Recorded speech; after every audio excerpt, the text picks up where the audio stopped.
Alright, hello everybody, Skyrim here, back again with another Diablo Immortal video. Getting right into it, we're doing the patch notes cross-examination between the two sides. Let's go. Blizzard and the Chinese notes. Okay. So, let's go over what they missed, what they didn't go into much detail over, and explain better, as per usual. Now, this is in the global notes only, the conversion of the familiars. For whatever reason, they're making this very much a thing for the global notes compared to anything else. Not entirely sure why. The whole system, I honestly feel, is still too convoluted for its own good, and it needs reworked, but nonetheless, here we go. For the conversion of familiars, I'm just going to touch on this really quick. They show a percentage rate here of the traits that you get and possibilities. Okay, whenever you go in to do a conversion. So that's that for that. Again, I think the whole system is basically still at this point a wash, and it was a complete mess when they introduced it, and still remains to that. Okay, this one here is what really is a big factor. The Blessed Rain adjustments. Now I have both up on both sides here. Conditions for Immortal clans to earn a Blessed Rain have been updated. Now it requires an Immortal clan to claim victory during the Rite of Exile in Week 7. The way they worded it here sounds like nobody was really participating as far as the Immortals go, because they're like, oh, we have a handshake deal, it's locked in, we're just going to do the Immortal fight at the end and that's it. But no, it sounds like at least one clan has to win a victory in the Rite of Exile Battleground fights in Week 7 for this to... for you to get your Blessed Rain. Although, I think they maybe should have worded it. I don't know if it's 100% clear if the way they worded it on both sides here, because it just sounds like nobody was pretty much competing on some of these servers anyway. And we all know that it's a whole political nonsense between each server anyway, where it's like handshake deals, backstabbings, all that kind of stuff, political nonsense. And, oh, but that's against terms of service. It's like... yeah, and it's been that way in the game since the Shadow Immortal system's been in it since launch. So good luck with that. It's always been that way, it always will be. Tell us more lies, alright? So anyway, but yeah, as far as it sounds here, you have to at least have one win in the Week 7 for Immortals to get the Blessed Rain. Okay, so that's happening this week, and it's funny because we are on Week 7, but we participate every single week anyway on our server whenever we're Immortals, so that's regardless of that's kind of a moot point. Additionally, the number of victories required during Weeks 5 through 7. Now, this one makes no sense to me. It says 5 through 7. On the Chinese notes, here's where the discrepancies come along. They say Weeks 4 to 7, which makes more sense because when you look at in-game, you will see that we have visual blades. We have Visual Blades for the first 3 weeks. Out of here. Visual Blades for the first 3 weeks, and the last 4 weeks is the Battleground fights, which is called Rite of Exile. So, yeah. I think this makes way more sense to it. So, that's what they mean. They kind of, I think they screwed up as far as the Blizzard global notes go. Surprise, surprise. But they said 5 weeks. Chinese notes say 4 to 7. So, let's just go with the 4 to 7 week section, because it says here, additionally, the number of victories required during those weeks has been lowered to 4. Lowered, they say. Lowered to 4.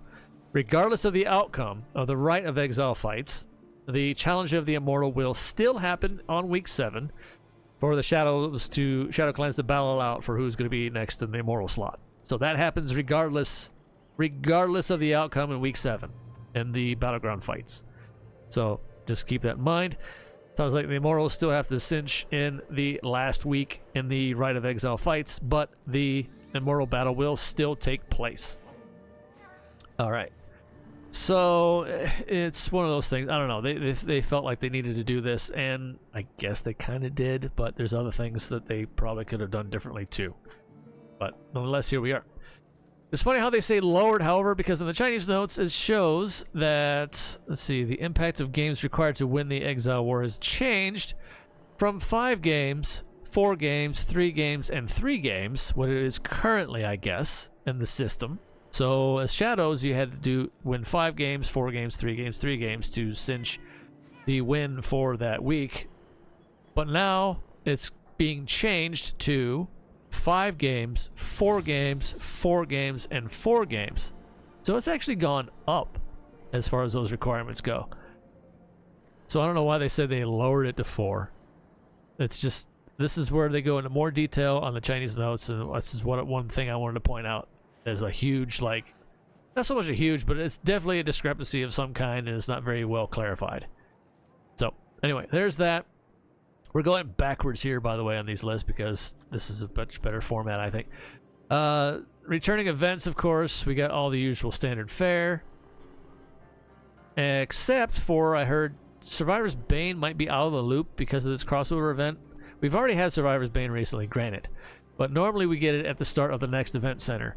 I'm not entirely sure if we will. We might. We might.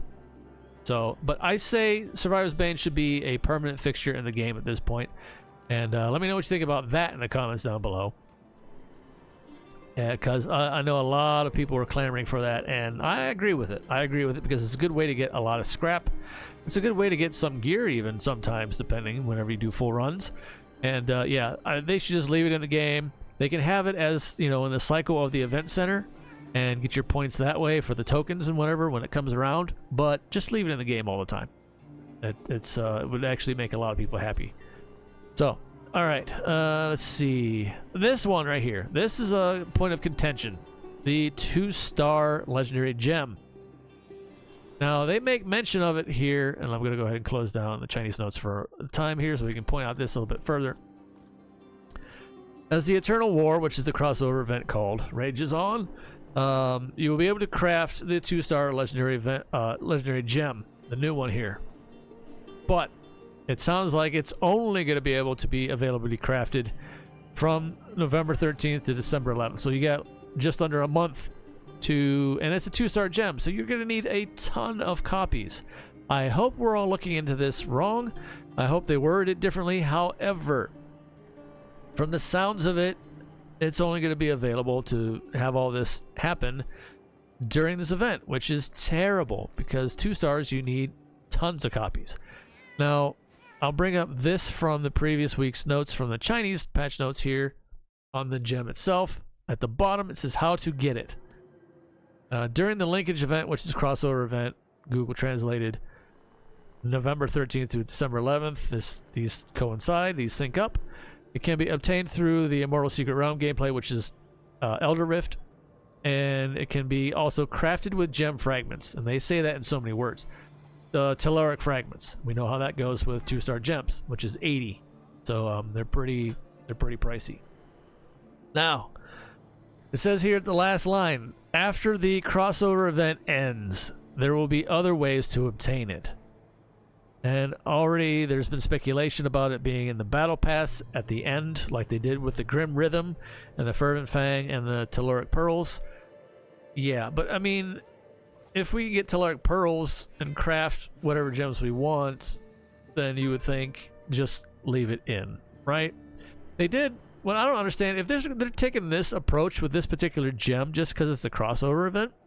They did an introduction of the Mother's Lament gem, which is still around in game this entire time since they brought it in, and that was basically for, you know, Diablo 4 hype and Lilith and all that. That one's been in since. There's no reason why this one shouldn't stay either, and it also sucks for players that come into the game later on after this event has, you know, newer players coming into the game wanting to check it out and what have you. They're gonna miss out. And from what I've heard on this gem, I don't know how true that is. It remains to be seen until we actually get our hands on it and test it out ourselves personally on multiple levels. But they say, oh, this gem's going to be pretty strong, blah, blah, blah. And it's like, that could just be hype or, you know, whatever. But either way, if it is, one way or the other, this is very, very odd design choice to do this. So let me know what you think in the comments on this one too, as well, down below. And let's start a discussion about it and kind of speculate. Hopefully, if a big if, and a big caveat, they need to put this in. If they are doing this with this gem, they need to put a footnote on there somewhere that we can see it in black and white letters when you go to craft this gem, saying available only from blah blah blah to craft. They need to put that in there. They need to put that in the game. I know they probably won't, I'm 100% sure that they probably won't, because that's just how they operate. But this needs to be made absolutely clear, their intentions of this. They need to stress this, because legendary gems in this game are everything to all the mechanics and everything. They've, you know, basically built everything around them in the game. So this is a huge issue for them to pull this kind of thing. I don't know why they're doing a lot of events anymore. They're doing some odd stuff with, and I'm just like, why? It just makes no sense. Anyway, all right, let's go back to it here. That was pretty much the biggest chunks out of everything here, honestly. We get a new battle pass upcoming here. The skins at this point, they look like reskins, which is no surprise. They're kind of running out of ideas. They're going to mainly focus on their Phantom Market stuff, which is, you know, obviously the most money they can get out of people. So they're going to concentrate their efforts on that. I love this. The global notes, this video is private. Embark on the Eternal War. The Chinese version, you can actually see the video of it here. I'll play it here in a little bit at the end. And then, yeah, there's the artwork of the skins for the Battle Pass. So obviously a point of contention for everybody every single time. They're kind of meh at best, and some people say, oh no, these are actually good, but most times everybody agrees they're absolute crap. So yeah, there's that. Now we'll go ahead and go back to the Chinese notes one more time here. I pretty much, they are getting a PvP event. They're getting a PvP tournament on the Chinese servers. Global's not. So that's just a little side note. Take it for what you will. Now, as far as that one video that said it was private, the funny thing is, on the Chinese server patch notes, you can actually watch it. So I'm going to go ahead and just let that play. You can see it in its entirety. You won't be able to hear it, mind you, because, you know, whatever possible copyright issues that YouTube just will have a fit with, I'm just going to leave that out. But as you can see, become Illidan with wings and horns and all. So here's the breakdown of that. See it in game there. All the iterations of the classes. What it looks like in game. Portal.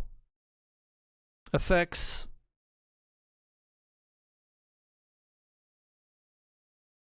For whatever reason, they showed a Demon Hunter doing strike. That's funny. But there you go. That's that for that. But anyway, let me know what you think in the comments down below of what was discussed here, especially about the 2-star gem and the changes to even the Immortal Reigns and that kind of deal, everything else involved. But and also, are you, of course, looking forward to this event? I really am. I'm looking forward to this crossover event, mostly because I want those 10 free legendary crests to be handed to everybody, so that's cool. I'm looking forward to that. Honestly, more so than I think anything else, sadly. But anyway, until next time, everybody, stay safe out there in the road, and far as always, take care of yourselves as best you can. One day at a time. That's all we can do. Until next time, see ya.